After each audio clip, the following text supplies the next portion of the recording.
예, 우리 말씀 듣기 전에 옆에 계신 분들, 우리 앞에 계신 분들 함께 인사합니다. 사랑합니다. 더 행복하십시오. 모든 일은 잘 될 것입니다. 인사하겠습니다. 사랑합니다. 더 행복하십시오. 모든 일은 잘 될 것입니다. 네, 명절 때문에 고향들 먼저 가신 분들 계신 것 같네요. 그래도 오늘 주일을 지키시는 온전한 신앙으로 예배하시는 여러분들 가운데 하나님의 은혜와 축복하심이 있기를 다시 한번 간절히 소망합니다. 어차피 명절 때 못 보시니까 한 번 더 인사할까요? 네, 풍성한 한가위 되시라고 옆에 계신 분들 다시 한번 인사하겠습니다. 네, 풍성한 한가위 되십시오. 네, 명절 잘 보내시고. 네, 고맙습니다. 네, 추석 늘 말씀드리지만 목사가 별로 명절을 달가워하거나 좋아하지는 않습니다만은 아무튼 그래도 행복한 날이어야 하니까 네, 추석 명절이 여러분들에게 행복하고 또 복된 날이 되시기를 다시 한번 주의 이름으로 간절히 축복합니다. 긴 연휴, 아까도 잠깐 말씀드렸던 것처럼 긴 연휴, 대충 해도 열흘 되는 긴 연휴인데요. 긴 연휴 이어서 그럴 수 있습니다만은 교통체증이 별로 없는 추석이라고 그러더라고요. 그래서 한 군데만 교통체증이 있다고, 인천공항에만 지금 교통체증이 있다고 그런 뉴스 봤는데 아마 긴 연휴 때문에 해외로 놀러 가시는 분들 굉장히 많으신 것 같은데 아무튼 이런저런 모양으로 명절이 여러분들 가운데 행복한 날들이 되시기를 소망하고요. 가족들을 만남의 행복함과 더불어 또 하나님과 동행하는 행복함이 사랑하는 모든 성도님들과 여러분들 가정 속에 충만하게 넘치기를 주의 이름으로 간절히 축복합니다. 명절이니까 고향들 찾으시죠. 고향 하면 그냥 듣기만 해도 그냥 정겹고 또 생각만 해도 푸근한 단어가 고향이라는 단어인 것 같습니다. 여러분들 고향이 다 저렇게 생기진 않았는데 그냥 고향이라는 단어를 떠올리면 굳이 막 저런 모습들이 생각이 되는 것 같습니다. 저는 고향이 천안이라서요. 고향 하면 저런 장면이 사실 잘 생각되지는 않는데 그래도 고향 하면 왠지 저런 모양일 것 같고 저런 생각을 하면 마음이 좀 평안해지는 것 같고 그런 것 같습니다. 금년에도 어김없이 추석 명절이 왔습니다. 많은 분들이 고향을 찾아 또 친족을 찾아 이동합니다. 그래서 민족 대이동이라는 단어를 명절마다 사용하는 것 같습니다. 특히 우리 한국 사람들이 고향을 그리워하고요, 고향을 찾는 열심은 참 대단한 것 같습니다. 이 고향 찾는 열심이 우리나라와 중국이 참 대단하다고 하죠. 중국이 어마어마한 사람들이 워낙 많으니까 어마어마한 이동을 하는 것 우리 종종 뉴스 통해서 듣는데 우리나라도 세계 2등가라고 하면 서러워할 정도로 고향 찾는 열심 대단한 민족이 우리나라 아닌가라고 생각합니다. 올해는 아마도 이 정도의 트래픽은 교통체증은 없을 거라 생각이 됩니다만 명절 때마다 이런 그림 우린 어렵지 않게 보았던 것 같습니다. 그래서 귀성, 전쟁이라는 단어까지도 나왔는지도 모르겠습니다. 그런데 이렇게 어려워도 차 타고 심지어 배 타고 막 들어가는 그런 길이어야 하는데도 불구하고 기어이 고향을 찾아야 직성이 풀리는 게 우리 민족 아닌가라고 생각이 듭니다. 이따금 고향을 너무 따져서 고향을 너무 따져서 우리나라에 좀 그것이 문제가 되기도 합니다만은 어쨌든 고향을 그리워하는 마음 자체는 참 아름다운 마음인 것 같습니다. 어디선가 제가 들은 얘기인데요. 미국 LA에 가면 자기네 고향 사람들끼리만 모이는 작은 교회가 있다고 합니다. 물론 교회라는 그 단어로 그림으로 생각했을 때 비교적 적절한 모양의 교회는 아닐 텐데요. 그 교회 이름도 이렇답니다. 언제나 그리운 고향 교회. 그 교회의 이름이라고 합니다. 교회의 의미로 볼 땐 바람직한 교회 모양은 아닐지라도 우리 한국 사람들이 얼마나 이 고향에 대한 집착이 강한지를 보여주는 또 한 가지의 대목이 아닐까라고 생각하게 되었습니다. 아마 그래서 그런지 우린 또 유독 그 고향에 대한 노래도 유독 많습니다. 그렇죠? 고향을 그리워하는 노래들도 참 유독 많습니다. 우리가 학창시절 부르던 노래들도 옛날에 불러봤고 들어봤던 노래들 참 고향에 관한 노래들 참 많습니다. 나의 살던 고향은 꽃피는 산골 아닌데도 굳이 그 노래를 참 많이 부르죠. 복숭아꽃, 살구꽃, 아기 진달래, 울긋불긋 꽃 대궐 차린 동네 그 속에서 놀던 때가 그립습니다. 고향을 그리면서 정말 고향의 봄이라는 홍남파 선생님의 곡 뭐죠? 고향의 봄이라는 곡 우리 많이 불러봤고 들어봤던 노래. 내 고향 남쪽 바다 그 바람물 눈에 어리네 꿈엔들 잊으리오 그 잔잔한 고향 바다 뭐 이런 그죠? 제가 사실 노래를 하나하나 다 부르려고 했는데요. 너무 많이 부를 것 같아서 예, 가고파라는 그 노래죠. 이은상 선생님의 시와 김동진 선생님의 곡으로 우리가 많이 불러봤고 들어봤던 노래.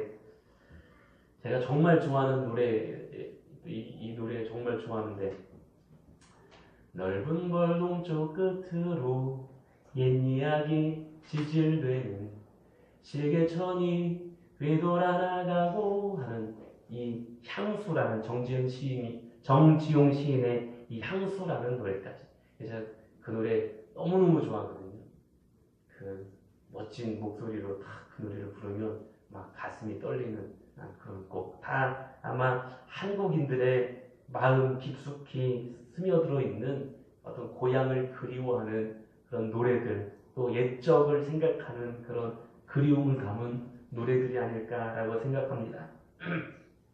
아마도 이렇게 그립고 또 좋은 고향이기 때문에 사람들은 아마 고향을 찾으려고 하고 고향을 찾아가는 것일 것입니다.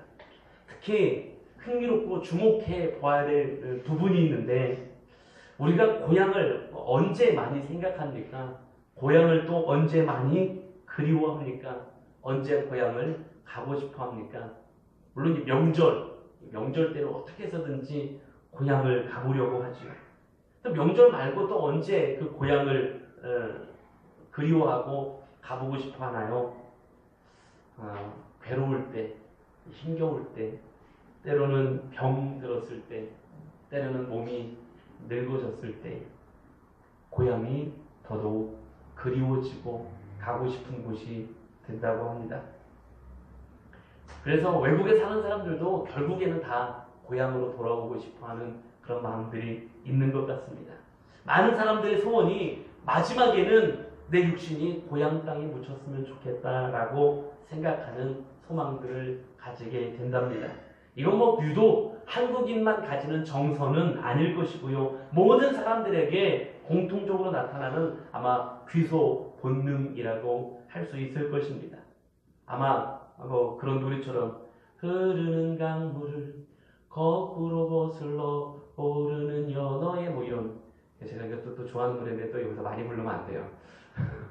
그 강산해가 불렀던 그 노래 그 가사처럼 아마 연어도 그 거꾸로 거슬러 자기의 고향 자기가 낳았던 그곳에 와서 알을 낳고 마지막을 최후를 맞이한다고 하는 것처럼 아마 동물들에게도 그런 귀소 본능이 존재하는 것 같습니다. 자, 이렇게 고향에 대한 이야기를 오늘 먼저 쭉 이야기를 좀 드렸습니다. 그런데 여기에서 우리가 꼭 기억해야 될 사실 한 가지가 있다라는 것입니다. 그것은 우리 인간에게 이렇게 육신의 고향이 너무 소중하고 그립고 아름다운 것인 것처럼 그 이상으로 영혼의 고향이 우리에게 너무 소중한 곳이다라는 사실입니다.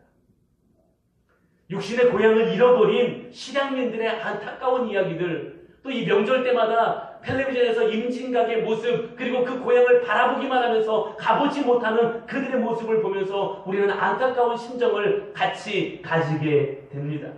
그런데 그 실향민들의 안타까운 그 이상으로 영혼의 고향을 잃어버린 영혼의 실향민들, 정말 불쌍하고 때로는 안타까운 사람의 모습이다라는 사실입니다.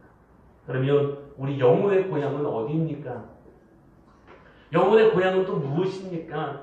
성경은 두 가지로 이 영혼의 고향을 이야기하고 있습니다. 첫 번째로는 하나님의 품을 영혼의 고향이라고 이야기하고 있고요. 또 한 가지는 우리가 장차 돌아가게 될 하나님의 나라를 영혼의 고향으로 이야기하고 있습니다. 전도서 12장 7절에 보면 즉 우리의 육신은 여전히 땅으로 돌아가고 신영, 그것은 우리의 영혼은 그 주신 하나님께로 돌아가기 전에 기억하라. 누구를 기억하라고요? 하나님을 기억하라고 말씀하고 있는 것입니다.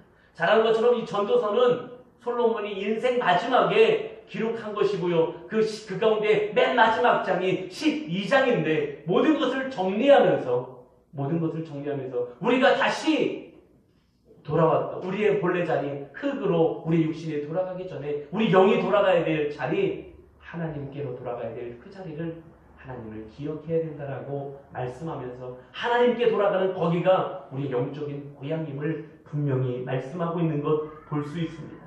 뿐만 아니라 히브리서 11장 13절부터 16절 상반절까지 보면 이렇게 이야기하고 있습니다. 이 사람들, 여기에 보면 아브라함이나 모든 믿음의 조상들을 이야기하는 건데 이 사람들은 다 믿음을 따라 죽었으며 약속을 받지 못하였을 때 그것들을 멀리서 보고 환영하며 또 땅에서는 외국인과 나그네임을 증언하였으니 그들이 이같이 말하는 것은 자기들이 본향 찾는 자임을 나타냅니다.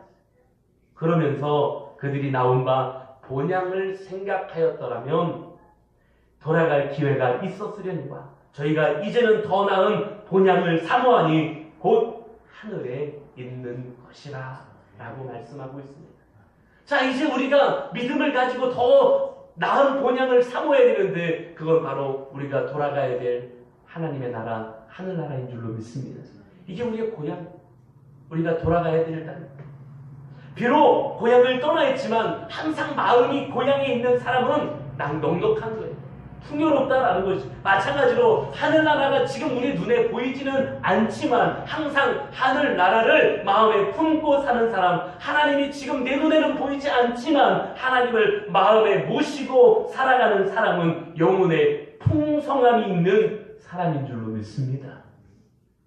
이게 진짜 행복한 사람이라는 제가 오늘 칼럼에다가도 그런 얘기를 썼는데요. 행복한 명절 되시기를 소망하면서 제가 칼럼에도 썼습니다마는 그 하나님에게 있는 것, 그 하나님과 동의하는 것, 그 하나님 품에 있는 것, 이게 진짜 행복한 것이고요. 거기가 우리의 고향임을 다시 기억할 수 있기를 간절히 소망합니다.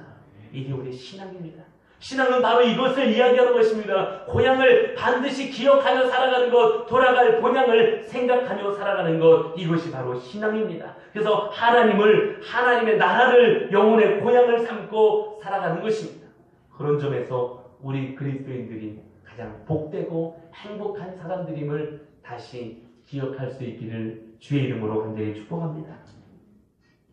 누구든지 간에 그 사람이 어떤 사람이든지 간에 영혼의 고향이 없는 사람은 불행한 사람. 하나님 품으로 돌아갈 수는 없는 사람, 하나님의 나라를 소망 삼지 못하는 사람은 불행한 사람이랍니다. 20세기 최고의 지성인이라고 할 만한 존경을 받았던 샤르트르가 살아생전에는 그가 인간의 자유와 행복을 선포하고 막 발파했던 사람이었습니다마는 막상 그가 임종할 때에 자기 영혼의 고향이 없는 것을 한탄하면서 마지막으로 했던 이야기가 이런 이야기였습니다. 아, 나에게 돌아갈 고향이 없다. 이게 샤르트르가 마지막 임종시에 남겼던 이야기였습니다. 사랑하는 여러분, 이 시간 한번 생각해 보기를 간절히 소망합니다. 내 영혼의 고향이 어디인지, 내 영혼의 고향에 대하여 다시 한번 묵상해 볼 수 있는 오늘 이 아침 저와 여러분들 되기를 간절히 소망합니다. 과연 나에게는 그리워하는 그리고 푸근한 영혼의 고향이 있는지, 내가 장차 돌아갈 영혼의 고향이 존재하고 있는지. 이제 오늘 본문의 말씀을 보면 우리에게 고향을 잃었다가 되찾은 사람의 이야기가 등장하고 있습니다. 나오미의 이야기입니다. 이 사람을 통해 영혼의 고향이 얼마나 소중한지 우리 다시 한번 생각해 볼 수 있는 아침이 되기를 소망하고요. 영혼의 고향을 다시 발견하고 다시 바라볼 수 있는 우리 고향을 생각하는 오늘 이 아침 되기를 주의 이름으로 간절히 축복합니다. 오늘 본문의 이야기는 이렇습니다. 사사시대에 베들레헴에 엘리멜렉이라는 사람이 살았습니다. 그의 아내가 나오미입니다. 이 엘리멜렉이라는 사람은 그 동네에, 그 베들레헴이라는 동네에, 우리가 이번에 성지순례 가신 분들은 거기 목자들의 들판 교회라는 곳을 보면서 이렇게 베들레헴 그 땅을 내려다보면서 우리 그 엘리멜렉과 그 나오미의 이야기를 조금 했던 것 기억하실 것입니다. 바로 그 동네가 되겠지요. 근데 그 동네에 엘리멜렉은 그래도 제법 잘 사는 유지였습니다. 비교적 유복한 사람이었죠. 그런데 그 동네에 흉년이 드는 것입니다. 이스라엘에서 흉년은 재앙입니다. 왜냐하면 우리 보신 분들 아시고 우리 이미 많이 익히 들어보신 이야기겠지만 그 땅은 매우 건조한 땅이에요. 그런데 비가 오는 때가 딱 정해져 있습니다. 그걸로 사는 거예요. 그리고 아침에 내리는 이슬로 살아가는 거예요. 그런데 흉년이 들었다, 가물었다. 이건 재앙인 거지. 그 외의 시간에 물을 얻을 수 없기 때문에 모든 사람, 모든 동식물에게 재앙이 바로 이 가물었다, 흉년이 들었다라는 이야기입니다. 그래서 이 흉년이 들었다라는 건 재해 이상의 의미를 담고 있는 겁니다. 뭐냐? 하나님의 징계를 나타내는 것이 바로 가물었다, 흉년이 들었다라는 표현들이었습니다. 당시 사사시대는 사람들이 하나님을 거역하고 자기 하고 싶은 대로 행하는 일들이 많이 생겼고요. 특별히 다른 신들을 섬기고 살았던 어떤 영적인, 도덕적인 암흑 시대가 굉장히 길었습니다. 그래서 하나님은 때때로 이 이스라엘 백성들을 깨닫게 하시려고, 경종을 울리게 하시려고 자연의 재해를 통하여, 때로는 전쟁을 통하여 그들을 징계하셨던 것을 우리는 생각할 수 있습니다. 그럼 이렇게 징계를 하면, 예를 들어서 내가 뭘 잘못해서 부모에게 혼을 나게 되면 어떻게 하는 게 맞습니까? 혼날 거 혼나고, 잘못했습니다, 제가 그러지 않겠습니다 하고 돌이키는 게 잘하는 거지요. 지혜로운 거지요. 하나님 앞에 징계를 받는 것도 마찬가지. 징계 앞에 섰을 때에 하나님 앞에 회개하고 돌이키면 문제가 해결되지요. 이게 매우 영적인 원리가 되겠습니다. 그런데 오늘 이 엘리멜렉이 그렇게 하지 않았습니다. 아내 나오미와 두 아들을 데리고 모압 땅으로 가게 됩니다. 지금 말하면 이민을 가는 거죠. 근데 이민 갔다는 것 자체가 나쁘다는 게 아닙니다.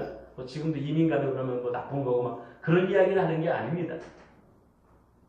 지금 이 엘리멜렉과 나오미가 모압으로 떠났다라는 건 하나님의 징계 앞에서 회개하고 돌이켜 영적으로 온전하게 서야 될 것을 생각했다는 게 아니라 영적으로 하나님을 멀리 떠났다라는 게 문제라는 것입니다. 고난을 당해도 하나님 앞에서 당해야 되는데 하나님을 멀리 떠난 것입니다. 하나님의 교회를 떠난 거고요. 하나님의 방법을 떠난 것입니다. 하나님의 울타리를 떠나려고 했던 것입니다. 그래서 하나님을 멀리 떠나서 스스로 내가 이렇게 하면 잘 살아볼 수 있을 거야. 이렇게 하면 잘 될 수 있을 거야. 나 정도면 잘 살 수 있고 나 정도면 잘할 수 있어 라고 하나님의 교회를 떠나는 것이요. 하나님의 방법을 떠나는 거고요. 하나님의 울타리를 떠나는 것입니다. 고향을 등졌던 것입니다. 구약 성경에서 이스라엘의 이 가나안 땅은 매우 특별한 의미가 있고요.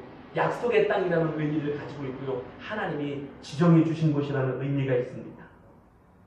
그래서 그 땅에 머물고 그 땅을 지키는 것, 하나님에 대한 신앙을 지키는 것을 표현하는 것이었습니다. 그러나 그 땅을 떠나는 것은 종종 하나님을 멀리하고 떠나는 불신앙을 이야기하는 것이었습니다. 더욱 모압 땅으로 갔습니다. 이방 땅입니다. 이방신을 섬기는 이방 땅, 그리고 거기서 더 나아가 이방 며느리들을 맞이하게 됩니다. 모압의 여자들을 며느리로 맞이하게 되죠. 이방신을 섬기는 이방 여인들을 맞이하게 된 것입니다. 이건 역시 하나님의 계명을 어기는 일들이었습니다. 구약 성경에서 이방인과 결혼을 금지했던 이유가 무엇이냐면 전적으로 하나님을 섬기는 신앙이 깨어지기 때문이었습니다. 잘못된 신앙의 방법이 들어오기 때문이었습니다. 이렇게 볼 때에 엘리멜렉과 나오미가 고향을 떠난다는 건 단순히 이민 갔다라는 것이 아니라 세상을 향해서 나는 하나님을 배반한 거였습니다. 신앙이 변질되었던 것이고요. 하나님의 교회라는 울타리를 떠났던 것이었습니다. 그런데 이제 모압 땅에 갔습니다. 모압 땅에 갔더니 무슨 일이 벌어집니까? 엘리멜렉이 죽었습니다. 설상가상으로요. 말론과 기륜이라는 두 아들도 거기서 죽었습니다. 결국 나오미하고 모압 여자 두 자부만 남았어요. 두 며느리만 남았습니다. 한 10여 년 만에 완전 파산했습니다. 가족 다 잃고요. 있었던 재산 다 잃어버리는 꼴이 되어버리고 말았습니다. 하나님을 떠나고 하나님을 배반했던 인생이 결국 이렇게 되었습니다. 잘 될 것 같았는데 그냥 내가 해도 나는 잘 살 수 있는 존재라고 생각했는데 하나님 떠나도 나는 잘할 수 있는 존재라고 생각했는데 이 하나님의 교회라는 울타리를 떠나도 나는 잘할 수 있는 존재라고 생각했는데 영적 파산자가 되어버리고 말았다는 것입니다. 인간은 아무리 큰 소리 쳐도요. 내가 아무리 잘나서 아무리 큰 소리를 쳐도 하나님을 떠나선 제대로 살아갈 수 없는 존재라는 사실입니다. 영적으로 고향을 떠나버린 것, 타향살이에 문제가 생겨버리는 것입니다. 환난을 당한 나오미 가족의 이야기는 이런 사실을, 이런 메시지를 오늘 우리에게 다시 전하고 있다는 사실입니다. 자, 그럼 이제 나오미는 환난을 당한 후에 어떻게 했습니까? 참 다행으로 그동안 잊고 있었던 하나님을 다시 기억하게 됩니다. 그리고 고향을 기억합니다. 마침 고향의 소식을 들었습니다. 1장 6절에 보니까 하나님께서 다시 그 백성들에게 양식을 주셨다. 다시 회복시키셨다는 소문도 들은 겁니다. 그곳에 흉년이 그치고 풍년이 왔다는 거죠. 아마 후회했을지도 모릅니다. 내가 그냥 거기에 조금만 참고 머물러 있었어야 되는데, 조금만 견디고 있었어야 되는데. 후회가 아마 나오미에게 있었을지도 모릅니다. 하나님을 믿고 따르는 신앙생활은 항상 평탄한 것만 아니라는 사실을 기억하십시오. 때로는 힘겨움도요, 때로는 환난도요, 때로는 어려움도요. 그리고 내가 열심히 신앙생활하는 그 자리인 것 같지만 그러나 그 속에서 우리에게 찾아오는 곤란함도 일어나게 되었다는 것입니다. 중요한 것은 하나님의 곁을 떠나지 않고 하나님의 방법을 떠나지 않고 인내하는 것이 중요하다는 사실입니다. 그렇게만 하면 하나님은 회복시켜 주시고 합력하여 선을 이루시는 하나님, 로마서 8장 28절에 합력하여 선을 이루시는 하나님을 말씀하고 있는 것처럼 우리 가운데 선을 이루어 가시는 하나님 되신다는 사실입니다. 그런데 그걸 참지 못하는 거예요. 성급하게 세상 욕심을 따라 하나님을 등지면, 하나님이라는 고향을 떠나면 반드시 문제가 일어날 수밖에 없다라는 사실입니다. 피하려고 했던 환난이, 고통이, 더 큰 어려움이 나오미에게 찾아왔었습니다. 오늘 우리에게도 동일하다라는 사실입니다. 늦게나마 이 나오미가 깨닫습니다. 늦게나마 나오미가 깨닫고, 그래서 이제 그녀는 영치도 없고 부끄럽고 자존심도 상했지만 무조건 고향으로 돌아가기로 결단을 합니다. 그래서 그 6절 이하에 등장하는 이야기들이 그런 이야기들을 잘 이야기하죠. 모압 지방에서 돌아오려 하여 그랬죠. 그리고 이제 7절에도 보면 뭐라고 합니까? 돌아오려고 길을 가다가 이제 드디어 길을 떠나는 거지. 그리고 이제 오늘 본문의 말씀 19절에 보니까 이에 두 사람이 베들레헴까지 갔더라 그랬습니다. 이제 드디어 베들레헴까지, 모압 땅에서부터 베들레헴까지 돌아온 것입니다. 나오미의 이런 결단은 분명히 하나님께 돌아오는 회개의 자리였습니다. 그녀가 고향에 돌아갔을 때 사람들이 나오미를 알아보는 거예요. 알아보고 이름을 부릅니다. 나오미 아니냐? 오늘 19절에 보니까 나오미냐 하는지라. 그러니까 나오미가 뭐라고 이야기합니까? 야, 이제 나오미라고 부르지 마. 나오미라는 뜻은 무엇입니까? 기쁨이고 희락이라는 뜻이에요. 야, 이제 나오미 아니야. 나오미라고 부르지 마라. 나를 뭐라고 부르라고요? 마라라 부르라. 마라는 뭐냐면 괴로움, 쓴맛이라는 뜻을 가진 게 이제 마라입니다. 야, 나를 나오미라고 부르지 마. 내가 무슨 나오미야. 난 마라라고 불러라. 라고 이야기하는 거지. 그리고 이렇게 된 것이 다 자기의 죄악에 대한 하나님의 징계임을 고백하게 됩니다. 그게 이제 21절에 등장하는 이야기가 되겠습니다. 21절을 읽으면 내가 풍족하게 나갔더니 여호와께서 내게 비어 돌아오게 하셨느니라. 여호와께서 나를 징벌하셨고 전능자가 나를 괴롭게 하셨거늘 너희가 어찌 나를 나옴이라 부르느냐 하니라. 자기가 죄 지은 것 때문에, 고향 하나님을 떠난 것 때문에, 하나님을 등짓건 때문에 내가 징벌을 받았다라는 것을 나오미가 지금 겸손하게 고백하고 있는 거죠. 그리고 이제 나오미는 고향 땅에 돌아온 것 이상의 다른 것이 없다고 생각했습니다. 그러나 하나님은 그것 이상의 의미가 있음을 말씀해 주고 계시죠. 영적인 고향 하나님께 돌아온 것을 말씀하고 계셨던 것입니다. 사랑하는 여러분, 오늘 나오미가 돌아온 것은 바로 그와 같은 것입니다. 영적인 고향 하나님의 땅으로, 하나님의 품으로 다시 돌아온 것입니다. 나오미가 고향에 돌아오자 하나님은 나오미를 위해 모든 것을 준비해 주셨던 거예요. 그냥 나오미는 고향으로 돌아온 것뿐인데 하나님은 다 준비해 놓으셨던 거예요.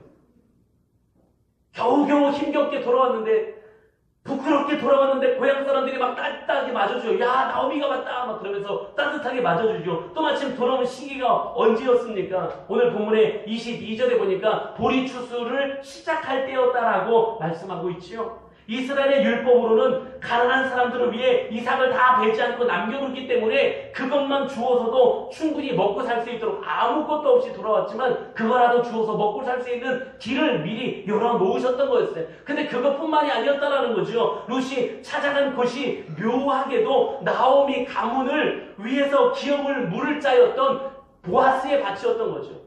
어머니랑 같이 먹으려고 이삭을 주우려 갔던 그 밭이 하필이면 기업 물을 짜 보아스의 밭이었다라는 것이었습니다. 이 기업을 물은다라는 게 무엇이냐면 이 유대인들 법에 어떤 가문이 망하면 제일 가까운 친족이 책임지게 하는 법이었던 거예요. 이 기업 물을 짜라는 이야기였습니다. 후손이 없으면 남은 여인과 결혼해서 자식도 낳게 해주고요, 또 재산도 보상해주고요. 이게 이제 기업 물을 짜라는 의미였습니다. 그런데 보아스는 마침 신앙이 좋은 부자여서 충분히 그럴 수 있었던 거예요.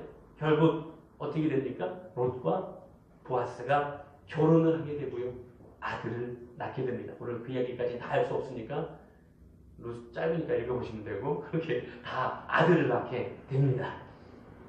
그때 나오미가 맛본 기쁨이 얼마나 컸겠습니까? 자, 뒤로 넘어가서 룻기 4장 16절 17절 보니까 이렇게 말씀하고 있습니다. 나오미가 아기를 취하여 품에 품고 그의 양육자가 되니, 와, 드디어 룻이 아이를 낳아가지고요 양육자가 된 거예요. 지금 나오미가 양육자가 되었잖아요. 그리고 양육자가 되니 그 이웃 여인들이 그에게 이름을 주되 나오미가 아들을 낳았다 하여 그 이름을 오벳이라 하였는데 그는 다윗의 아비인 이새의 아비였더라 그랬습니다. 더 이상 후손이 없는 정말 그 씨가 많은 그 가문에 아들이 생겨난 거예요. 노년에 자기가 낳은 것과 마찬가지의 그 행복한 아들을 품에 안게 되어 다 쓰러진 가문이 일어나게 된 거예요. 특히 그 후손이 누구라고요? 다윗이에요, 다윗. 이해가 되십니까? 지금 룻이 낳은 아들이 오벳이라고요. 오벳은 누구냐면 다윗의 할아버지입니다. 다윗 왕이 났어요. 더 나아가서 축복이 뭔지 아십니까? 그 가문에서 예수 그리스도가 태어난 줄로 믿습니다. 온 동네 사람들에게 둘러싸여서 지금 축하를 받고 있는 거예요. 지금 그 축하받으면서 입이 이렇게 올라가가지고 지금 기뻐하고 있는 나오미의 모습을 한번 상상해 보십시오. 사랑하는 여러분, 고향은 이게 고향입니다. 육신의 고향도 너무 기쁘고 즐거운 감사한 곳이지만 영혼의 고향은 더욱 좋은 곳입니다. 나오미가 회개하고 돌이켜서 영혼의 고향인 하나님의 품으로 돌아오니까 하나님은 이미 모든 것을 준비해 놓고 계셨다는 사실입니다. 나오미의 이 놀라운 사건은 누가복음 15장 11절 이하에 등장하는 탕자의 이야기와 비슷하죠. 그 탕자의 이야기를 연상하게 되지 않습니까? 탕자가 아버지의 집을 떠나 잘 살 줄 알았죠. 내가 하면 잘 될 줄 알았던 거예요. 내가 하면 다들 이거 돈 없으면 못하겠어 하고 잘 할 줄 알았던 겁니다. 그러나 모든 자산을 다 탕진해버렸어요. 그 돼지나 먹는 돼지치고 주옥 열매도 제대로 먹지 못하는 그런 신세가 되어버리고 맙니다. 이때 비로소 아버지의 집, 즉 고향을 그리워하게 되는 거죠. 아버지의 사랑을 그리워하게 되는 거죠. 그리고 회개하고 아버지 품으로 돌아가게 됩니다. 사랑하는 여러분, 그때 아버지가 어떻게 했습니까? 아버지는 이미 이 아들이 집 나간 그날부터 집 밖에 서서 날마다 아들을 기다리고 서 있었던 거예요. 아들이 저 멀리서 오는데 동구 밖에서 매일 기다리던 아버지가 아들인 줄 알고 달려가서 끌어안고 입을 맞춥니다. 가락지를 끼워주고요, 새 옷을 입히고요, 송아지를 잡아 잔치를 벌이고 즐거워합니다. 이게 바로 누가복음 15장에 등장하는 이야기죠. 탕자가요, 이 둘째 아들이 다 잘못했는데 딱 한 가지 잘한 게 있습니다. 그게 뭐냐면 아버지에게로 돌아간 것입니다. 비참함에 빠져있던 나오미가 할 수 있었고 해야 됐던 일은 오직 아버지 품으로 다시 고향으로 돌아가는 것이었습니다. 하나님 앞에 회개하고 돌아가는 것입니다. 초라하고 부끄럽지만 면목 없지만 정말 창피해서 갈 마음도 들지 않겠지만 그러나 하나님은 단지 돌아온 것 그 한 가지만 보시고 나오미와 그 가정을 축복하셨다라는 사실입니다. 인간이 할 수 있는 최선은 회개하고 하나님 품으로 다시 돌아와서 천국을 소망 삼는 것이 가장 인간이 할 수 있는 최고의 일임을 기억하시기를 주의 이름으로 간절히 축복합니다. 사랑하는 성도 여러분, 우리 날마다 영혼의 고향을 생각하고 영혼의 고향으로 돌아가야 될 줄로 믿습니다. 우리에게 두 개의 영혼의 고향이 있음을 말씀드렸습니다. 육신의 고향도 있고 영혼의 고향도 있지만 영혼의 고향은 두 가지였죠. 하나님 품이었고 하나님의 나라였습니다. 그 영혼의 고향으로 가는 길은 하나님의 아들 예수 그리스도께서 열어놓으신 길이었습니다. 요한복음 14장 6절에 예수께서 이르시되 내가 곧 길이요 진리요 생명이니 나로 말미암지 않고는 아버지께로 올 자가 없느니라라고 말씀하셨습니다. 우리가 하나님을 멀리 떠나 스스로 잘 살아보겠다고 때로는 방황하면서 지은 모든 죄를 십자가의 피로 대속하신 예수님께 나아가면 길을 열어놓으셨다는 것입니다. 그리고 이제 우리를 부르고 계시지 않습니까? 마태복음 11장 28절의 말씀처럼 수고하고 무거운 짐진 자들아 다 내게로 오라. 내가 너희를 쉬게 하리라 라고 말씀하고 계시지 않습니까? 사랑하는 여러분, 영혼의 고향 다시 하나님의 품에 안길 수 있는 우리 모두가 되기를 소원합니다.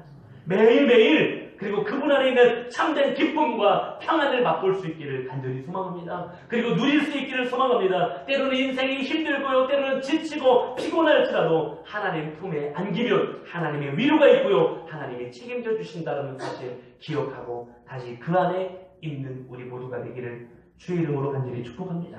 그리고 또 한 가지가 뭐였죠? 하나님의 나라.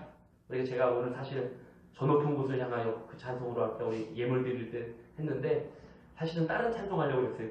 그 다음에 있는 건데요.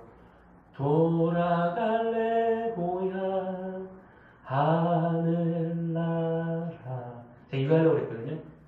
너무 장례식인 줄 착각하실까봐 차마 못하겠더라고요. 저는 제가 제일 은혜 받는 찬양들은 물론 제가 제일 좋아하는 찬양이 하나 있긴 합니다만 제가 제일 은혜 받는 곡은 어떻게 이렇게 다 장례송인지 모르겠어요. 그래서 못하겠어요. 전 제가 좋아하는 찬양 가운데 이거 있거든요. 천국에서 만나보. 너무 좋아하는 찬양인데요. 장례식 교회는 부를 데가 없어요. 이 의미가 얼마나 좋아요. 천국에서 다시 만나보자는데 예배 때 못 부르겠어요. 참 아쉬워요. 이 의미가 너무 깊은데. 근데 돌아갈 고향도 이거 너무 의미가 깊거든요. 돌아갈래 고향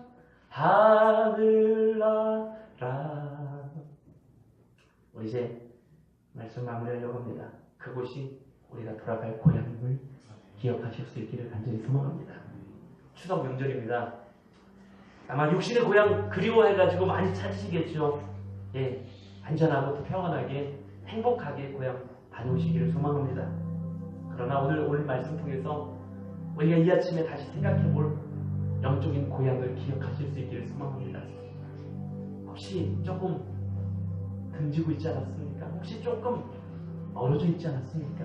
하나님의 품에게서 우리가 또 기억하지 못하고 세상에 급급하며 살아가고 있지는 않았습니까? 하나님의 나라를 기억하며 하늘 소망으로 살아야 되는데 이 땅 세상의 즐거움 때문에 이 땅 세상의 만족 때문에 혹시 그거 좀 기억하지 못한 채 살아가고 있지 않았습니까? 명절은 고향을 기억하는 때죠. 우리 이왕이면 이 명절에 우리 영적인 고향을 다시 품에 안았으면 좋겠습니다. 하나님의 품. 나오미가 고향에 돌아가기만 할 것만으로도 하나님 그 은혜를 주셨던 것처럼 다시 우리가 영적 고향에 머물 때 하나님은 그 은혜를 우리에게 허락하시는 하나님 되어 주실 줄로 믿습니다.